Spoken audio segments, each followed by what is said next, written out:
How you doing? So I just became Thronebreaker in 58 days in my newest account, Reno XP Fitness. But more importantly, it took me 42 hours of gameplay. So something to note, I'm a little sick, so my voice might be a little bit, I don't know the right word, but yeah. So yeah, you know, I've been striving for this new account challenge to become as realistic as possible, but I'm just gonna be honest and just be forward. This is not realistic for new players to become Thronebreaker in 58 days, and more importantly, 42 hours of gameplay. I just want to point that out. Just give you guys some perspective how this is not realistic. Is looking at my alliance. I out of 30 people, I have the lowest hero rating. Okay, out of 30 people in my alliance, I have the lowest hero rating, and out of 30 people, there's 10 of us, nine, maybe even nine or 10 of us that is Stormbreaker and above, and or Paragon. So that is crazy. Nobody's Valiant. That is pretty crazy. That that I became Stormbreaker in 58 days. I know some people in social media will tell you that this is realistic gameplay for new players, that it's not that hard. Let me just give you guys a perspective. Just to give you guys a perspective, it took me 42 hours to become Thronebreaker, right? 42 hours of gameplay. Look at Brian Grant. You know, I actually beat him to get to the Grandmaster. It took him just 41 hours to do it. And when I reached the Grandmaster, I was playing about 42 hours.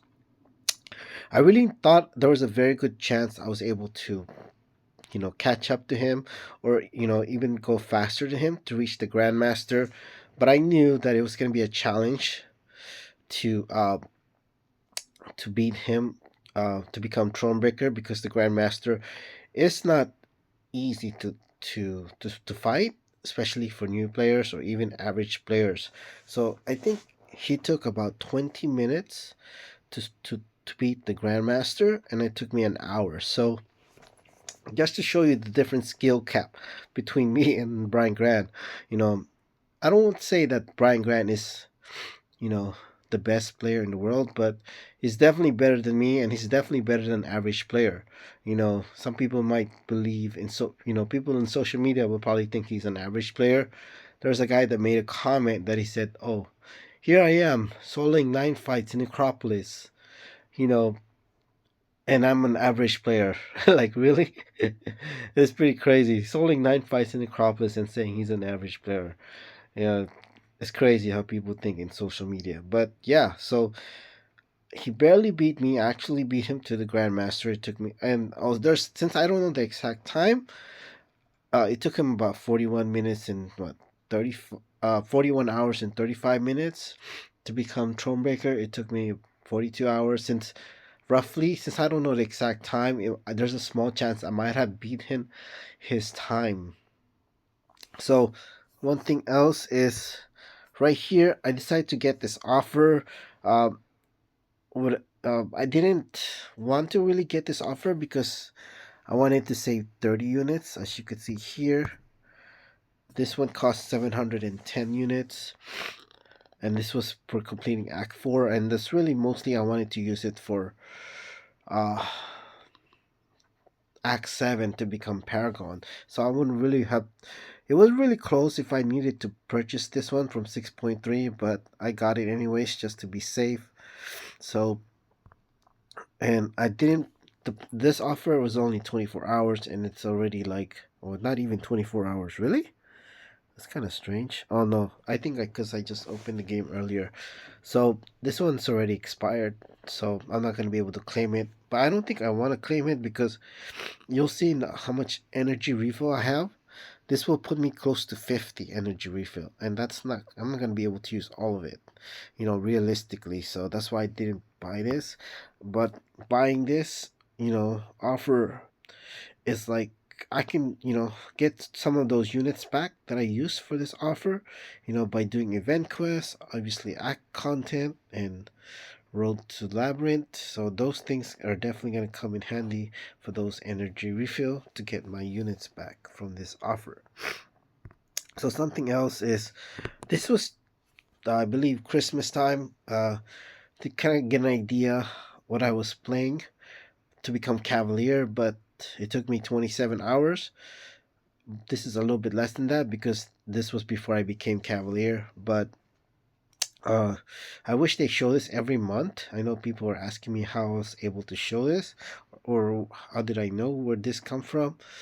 But it's only I think once a year. But I think it's fairly new too, so that's a nice thing to have as a data. So I don't know exactly. Like I said, this was way before I became uh Thronebreaker. This was even before I was Cavalier, so I don't know exactly the time I have, but I know it's about 42 hours of gameplay, which will be on the title. So it's really crazy because, when it comes to Reno XP gaming, this I became uncollected in 60 days on that account. Uh, it's really hard to to be as realistic for somebody who tries to make it as realistic as possible. It's really hard to do this new account challenge, to get a mimic for new players because I'm so good at the game. Sarcasm. That was a joke, by the way. But even as an average player, really, it's hard to mimic the new account challenge for new players. But this was probably the most realistic new account challenge when it comes to Reno XP gaming. Uh, what do you call that? Is it here? Yeah, you could see it barely in the top. This is from Reno XP Gaming. Uncollected in 60 days. I know, and this challenge became really unrealistic when it comes to Reno XP Fitness. When I became uncollected in 3 days, that's really like kind of made it very unrealistic gameplay when I became uncollected in 3 days.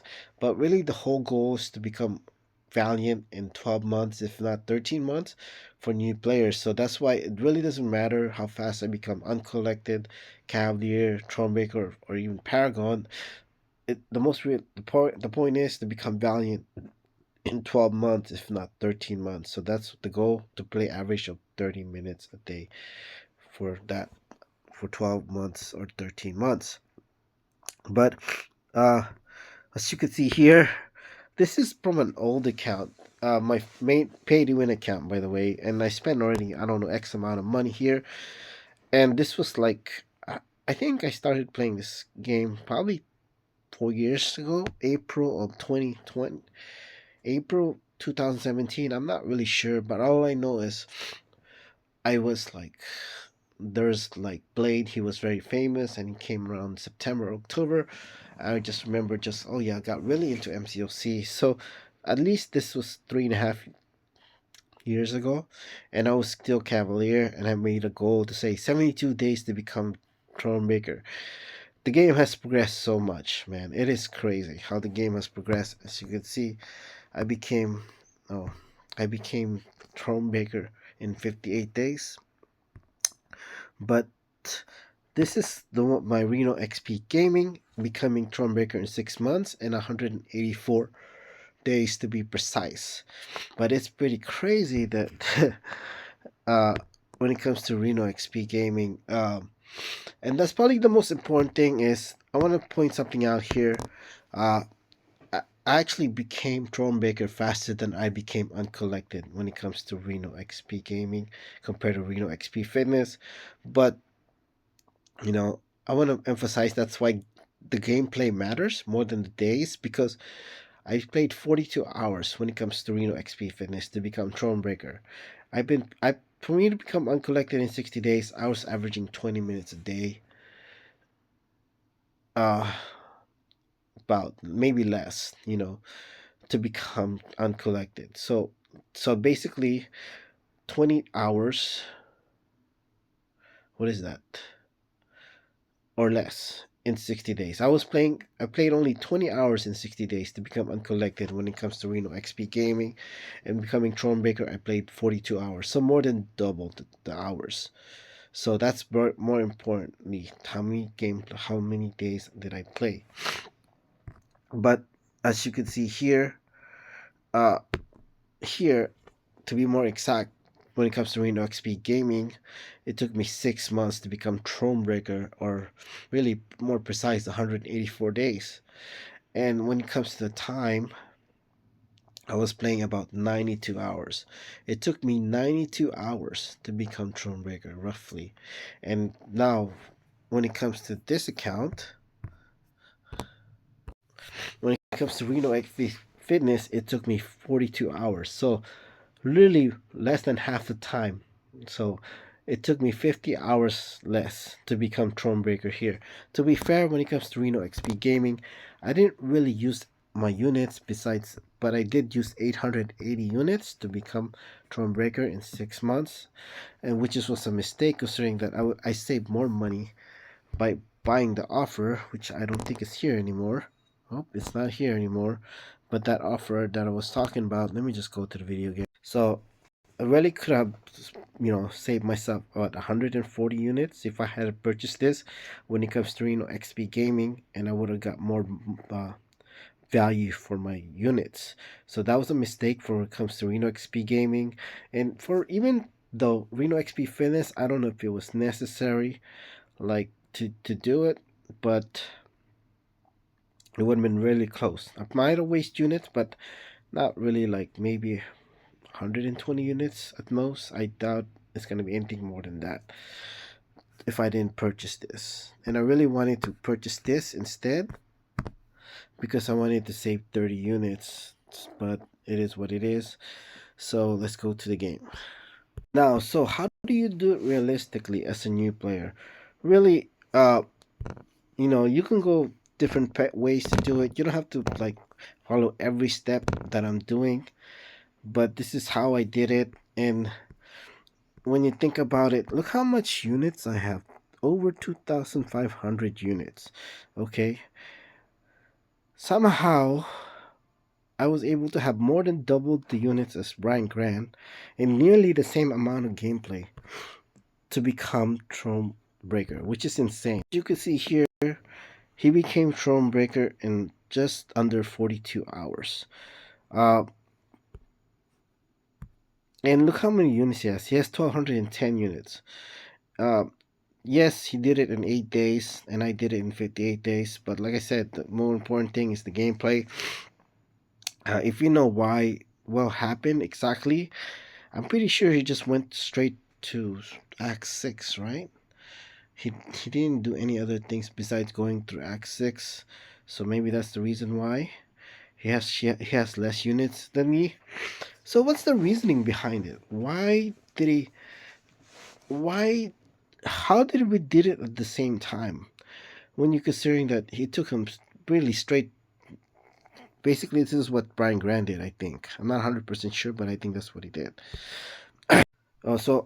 Also, another thing is, as an average player, okay, how did I, as an average player, was able to get nearly the same amount of time as Brian Grant, as well as have more than double the units? In fact, I'm pretty sure he just did a completion exploration of Act 1, Act 2, and Act 3 100%. I could be wrong. I'm pretty sure he didn't explore Act 4 and he didn't explore Act 5, but and he went straight to Act 6 like mine, like I did. So how was I able to nearly uh, catch up to him? That I'm not 100% sure. Maybe let me know. But look at this. This reason why is, let's take a look at my roster. Look at my 6 stars. Okay. uh I was using 6 stars. I was using a 6-star rank 5 as in Hulkling mostly to become Thronebreaker. Okay. I was using 6 stars and he was using 5 stars. That's the biggest reason why I was able to catch up to him. It's crazy that I spent over 5,000 units in the banquet event, and yet somehow I have more than double the units as Brian Grant, which is, and with nearly the same amount of gameplay. But so, how did I do it, and how you can do it realistically? So let's see. So as you can see here, what I did, I explored Act 1, Act 2, Act 3, 100%. I just pretty much somewhat explored Act 4 halfway through 100%. I'm planning to explore that 100%. And Act 5 and Act 6 is pretty much completion. But really, there's other things in the game that you want to do as well. Here, this right here, back issue. I pretty much did all the back issue when it comes to the classic. I just did a completion, I think, for all of them. You get a lot of units, or with exception of this one when it comes to the first part, but everything else I completed. You'll get a lot of units by completing these back issue. When it comes to the classic, you can also get units from uh obviously from event quest. That's where I got a lot of my units. And what else? I also got my units here from the daily super event. As you could see, that's where I got my units. So what else besides that, where you can get your units? And really, that's the goal, is to save as much units as possible till Cyber Weekend, or what do you call that? Banquet event, to become Valiant. Because all you gotta do is really just complete 8.3, and have enough units for those events to get 2 7-star rank 3 to become Valiant, as well as Road to Labyrinth. So Road to Labyrinth, you do get units here as well. So I didn't quite just did the first section, but you do get units from completing that. So there's so many places to get units, but to do it realistically, if you're a new player, it's just basically, you don't have to do it step by step. And I don't really want this to be a complete guide or anything, because I give you guys my opinion when it comes to guide in a different video. That comes when it comes to Mr. Sinister video. But you don't have to do it like I did. But if I was going to be a new player, this is what I would do. Act 1, Act 2, Act 3, Act 4 100%. Really, you don't have to explore Act 4 100%. I would probably go to Act 5 first, do a completion, and then go back to Act 4, do 100%. Okay, once you complete Act 400%, go to Act 6, become Cavalier. Okay, then you go to Act 5, 100%. After, when you do Act 5 100%, then you go to Act 6. Act 6. Then you do Act 6, do a completion of that. The Act 6, I don't really recommend exploring Act 6 100%, because the level of difficulty compared to Act 5 is totally different. Some people can even say that Act 6 is harder than Act 7, but I don't think so, but some people do say that. But yeah, so I would recommend exploring Act 6, but really that's it. Again, I explore 1, 2, and 3. If you're a new player, I would do completion of Act 4, then go to Act 5 to become uncollected, go back to Act 4, explore 100%, then uh then go to Act 6, become Cavalier by completing 6.1, then explore Act 5 100%, then um become Grandmaster. If not, if it's still too hard, there's, like I said, something else that I mentioned earlier is do the back issue. Just do a completion of all the classics. Okay, you'll also get where is it? Not here, is it? You'll also get this mastery course. So really, just do that, as well as you get units from what do you call this, Road of Labyrinth. If you want to do at least chapter 1, do that. Even chapter 2, it does get harder when it comes to Road of Labyrinth. Keep that in mind. But really, I want it to be as realistic as possible. As you can see here, you know I didn't do Alliance War, or I didn't do Arena, because I know most people do Alliance War, or do Alliance or do the Arena. That's why I didn't do that. Technically, since my pay to win account is is the leader. Since I'm the leader in my pay to win account, I can just set my alliance, my champions to do alliance war without having to play and still get rewards by just setting putting my putting champions in my putting champions in there. And, and then if we win, we'll get points. I think participation, even if we lose, we might still get points. I don't know. But this is my roster again. Uh, my 6 stars. I think most people are interested on that. So these are my 6 stars, and my rank fours and rank fives is I have one rank five and then three rank fours. So there you go. That's my roster. That's it. When it comes to 5 star, if you are interested, Hulk is still on my team. Probably won't be in my team to do Act 7, but these are my Act 5. He did carry me for a long way when it comes to Immortal Hulk. Definitely underrated champion, and he's also easy to use. But really, that's it. I don't know what else to say, and that's the story how I became Thronebreaker in 58 days and 42 hours of gameplay. Thank you.